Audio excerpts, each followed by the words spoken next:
Welcome to the Deep Dive. Today, we're embarking on a really crucial journey, navigating the intricate landscape of psychiatric mental health disorders and their treatments. It's a huge area. It really is. Impacts so many lives, but it's often surrounded by just, a lot of complex info. Right. So our mission today is sort of cut through that complexity. We want to pull out the most vital insights from our sources, make it straightforward for you, the listener, to really grasp what matters. Okay, let's unpack this. Yeah, and what's really compelling here, I think, is how much practical, actionable understanding you can gain when we start connecting these dots. Okay. Our source material for this deep dive, it really zeroes in on understanding the common diagnoses, the effective treatment strategies, and importantly, the critical medication considerations. Right. So our goal is to pull up those clear takeaways and crucial safety details, give you a structured, accessible overview. By the end, you should have a much clearer picture of conditions like, say, Major Depressive Disorder, anxiety, PTSD, bipolar disorder, and also the nuances of the medications, side effects, interactions, the whole picture. Okay, let's dive in then. Let's start with a condition many people are familiar with, maybe personally, maybe through someone else. Major Depressive Disorder, MDD. Right. What does our source tell us is really at the heart of an MDD diagnosis? Well, at its core, when a clinician is thinking about MDD, they're looking for one of two main symptoms present for a significant time. Okay, two main ones. Yeah, either a persistent, sad, depressed mood that just, doesn't seem to lift, or a noticeable loss of interest or pleasure in pretty much everything. Anhedonia, basically. Got it. And to help remember the other symptoms that often go along with MDD, our source mentions a really useful tool, that mnemonic, SIGCAPS. Ah, yes, SIGCAPS. It's very handy. So that's S for sleep disturbances. Right. Either too much or too little. I for decreased interest. Which we just mentioned, yeah. G for guilt, feelings of worthlessness. E for decreased energy, fatigue. Very toner. C for decreased concentration or focus. Difficulty making decisions, that sort of thing. A for appetite changes, up or down. Weight gain or loss often follows. P for psychomotor symptoms. Yeah. It's like slowed movement or agitation, right? Exactly. Either feeling slowed down or restless and fidgety. And finally, S for suicidal ideation. It's, quite a spectrum. It really covers the bases. And when screening, clinicians often start quick with the PHQ-2, 2 questions. Okay. If that raises a concern, they move to the more detailed PHQ-9. Makes sense. But throughout this, the absolutely crucial non-negotiable step is always checking for risk. Risk of self-harm or harm to others. That's obviously a really serious point, and people might wonder, how do you even approach that? What does the source say about tackling suicidal ideation? Is there maybe a misconception there? It's vital not to, beat around the bush. The source stresses a direct approach. Just ask directly. Yes. You need to ask directly about specific plans, about methods, and here's the critical distinction. If someone reveals a specific, detailed plan, that signals an urgent need for intervention. It means immediate referral to an emergency department. No waiting. Right. Immediate action. Okay. So once those immediate safety concerns are handled, what about the first steps in medication for MDD? Well, the sources point to SSRIs, that's selective serotonin reuptake inhibitors, and SNRIs, serotonin and norepinephrine reuptake inhibitors, as the usual first-line choices. SSRIs and SNRIs, okay. And when we talk SSRIs, I imagine it's not just pick one. Are there specific things to know about different ones? Absolutely. Even within that class, there are nuances. For instance, sertraline and citalopram, generally seen as safer options for older adults. Okay, good to know. But fluoxetine, Prozac, while it's effective, you need to be more careful with older adults because it has a very long half-life. Meaning it stays in the system longer. Exactly. Stays active in the body longer. And interestingly, paroxetine is often the most sedating SSRI. Oh, okay. Which might be good for some, but maybe not others. And fluoxetine, going back to that one, can actually be a bit too stimulating for people already dealing with anxiety. So it can make anxiety worse sometimes. It potentially can, yeah. But here's a fascinating twist. That same fluoxetine, which needs caution in older adults, it becomes a first-line treatment for pediatric depression when therapy alone hasn't cut it. Wow, that really shows how different factors, like age, play a role. Definitely. It's not just about the drug, but how different bodies process it. So once someone starts on, say, an SSRI or SNRI, what's a realistic timeline? How long until they might feel better? Yeah, good question. It's definitely not instant. You need patience. Right. Think 4 to 6 weeks usually. That's when notable effects often start becoming apparent. 4 to 6 weeks. Okay. If there's no relief by then, the next steps are usually increasing the dose or maybe looking into whether other conditions might be involved. And what about side effects? What should people expect? Common ones for both classes include, well, GI issues, nausea, that kind of thing. Also sexual dysfunction, unfortunately, and potentially some weight gain. The good news is the GI stuff often settles down after a few weeks as the body adjusts. Okay, that's something. Yeah. And how long do people typically stay on these? Generally, once symptoms are well controlled, the standard is another 6 to 12 months on the medication to maintain stability and prevent relapse. 6 to 12 months after feeling better. Got it. Now, what if those first-line options, the SSRIs or SNRIs, just aren't right, or maybe they don't work well enough? Are there other antidepressants? There are, yes. There's an older class, tricyclic antidepressants, TCAs. TCAs. But they're generally not first line anymore. They tend to have more significant side effects. Weight gain, yes, but also potentially heart rhythm changes you can see on an ECG. Okay, so more risks there. Generally, yeah. Yeah. Then there's bupropion. It's quite different. How so? Well, besides depression, it's also used for smoking cessation, like Zyban, and for seasonal affective disorder. But the key thing with bupropion is it can be stimulating. So you'd usually avoid it in patients who struggle with anxiety or insomnia. Because it could make those worse. Potentially, yes. But on the flip side, if someone's having sexual side effects from an SSRI, adding bupropion might actually help reduce that. Oh, that's a useful interaction then. It can be, in the right situation. This brings up something else. Yep. What about, things people might try themselves? Over-the-counter stuff, herbal remedies, like St. John's wort. You hear about that sometime. Ah, yes. That is an absolutely critical point, and our source is very clear here.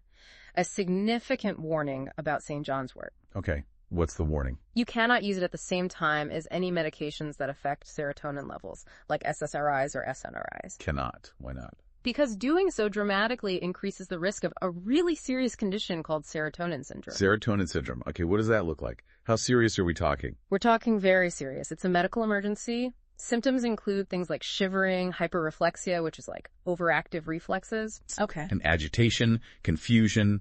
It requires immediate medical attention. Prompt referral. Wow. So you absolutely have to tell your doctor about everything you're taking, even herbal stuff. Everything. Even things you think are natural or harmless, they can have powerful interactions. That's a really potent reminder. Okay, so we've covered a lot on depression, but anxiety often comes up too, sometimes alongside depression, sometimes on its own. Very true.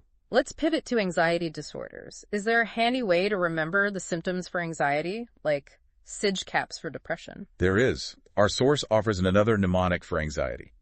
Watchers. Watchers. Okay, what does that stand for? W is for worry. A for anxiety itself. T is for tension in the body. Makes sense. C is for concentration difficulty. H for hyperarousal, like feeling jumpy or on edge. E for energy loss, feeling fatigued by the worry. R for restlessness. And S for sleep disturbance. Watchers. Got it. And for generalized anxiety disorder, GAD, what's the definition there?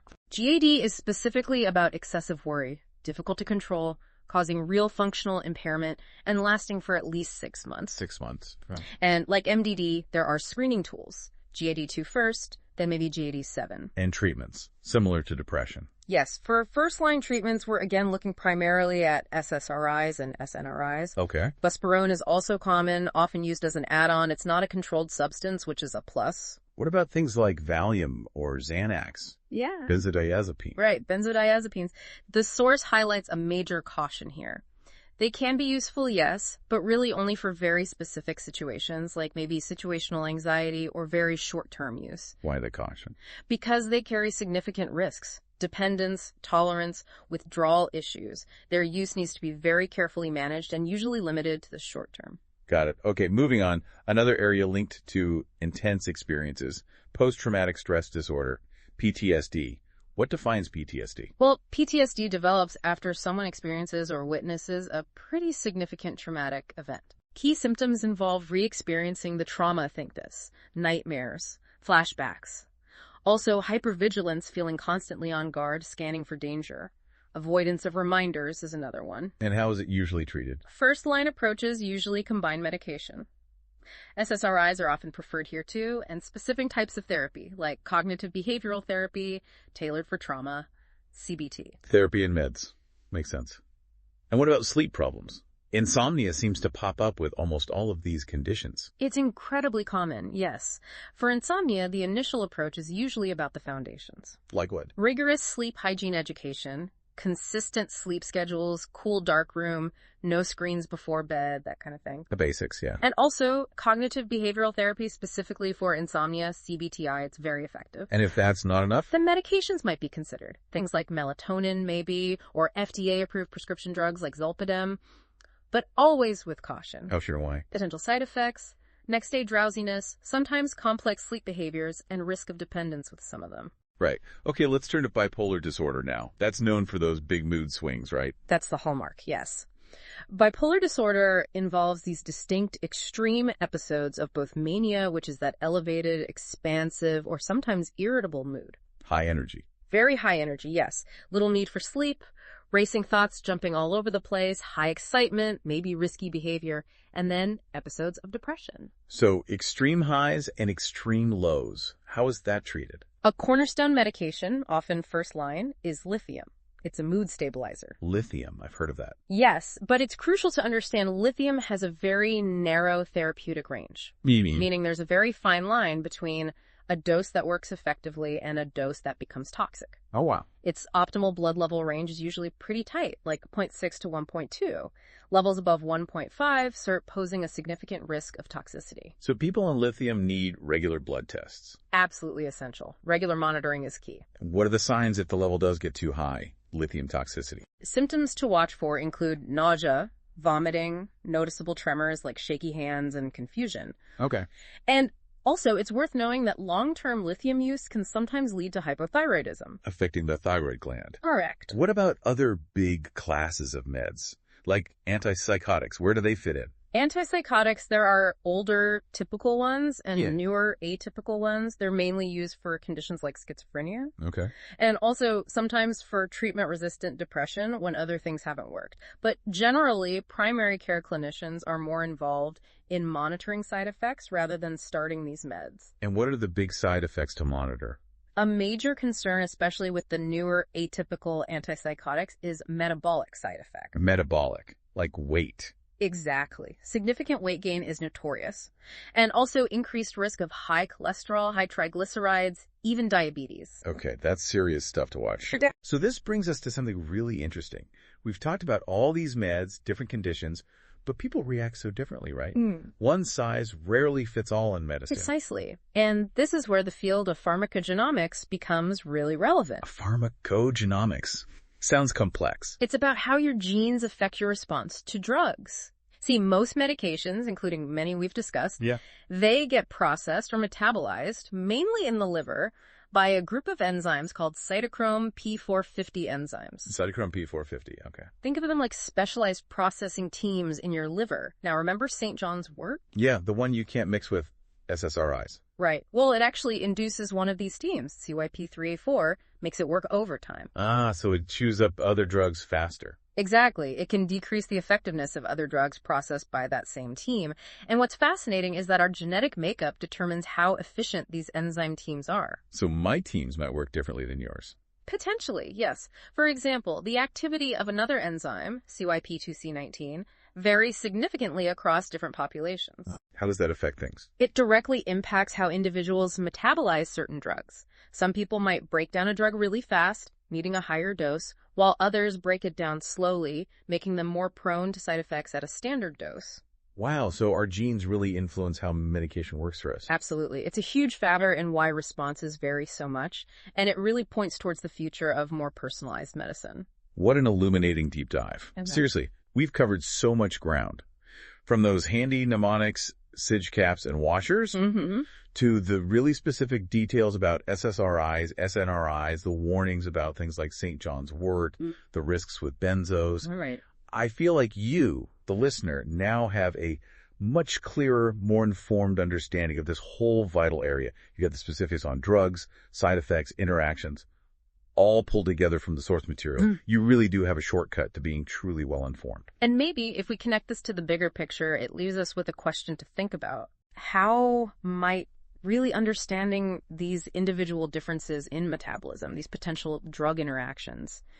How might that empower us, all of us, to advocate more effectively for truly personalized care in mental health? Care that really considers the specific nuances of our own bodies, our own circumstances. That's a really powerful thought, how understanding ourselves helps us get better, more tailored care. Critical stuff. Thank you so much for joining us on this deep dive. My pleasure. We genuinely hope this information helps shed light on your understanding of mental health, whether it's for you or for people you care about. Until next time.